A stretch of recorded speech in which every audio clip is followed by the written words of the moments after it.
जी, मेरा नाम है कृति झा और मैं मुंबई से ट्रैवल कर रही हूँ, मुंबई से ग्वालियर, फिर ग्वालियर से मुजफ्फरपुर तक।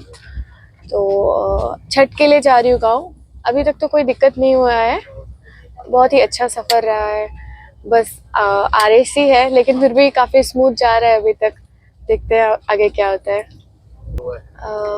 साफ सफाई है, बट थोड़ा और ज़्यादा इम्प्रूवमेंट हो सकता है। जैसे इनसाइड द ट्रेन के उतना ज़्यादा क्लीन नहीं है, बट मुझे लगता है लोगों की भी रिस्पॉन्सिबिलिटी है कि थोड़ा आप खुद से भी क्लीन करो।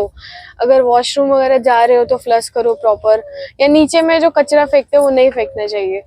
तो थोड़ा सा पब्लिक को भी ध्यान देना चाहिए। वैसे ठीक है, जो जनसंख्या बहुत है ना, तो थोड़ा सा इशू तो होगा ही।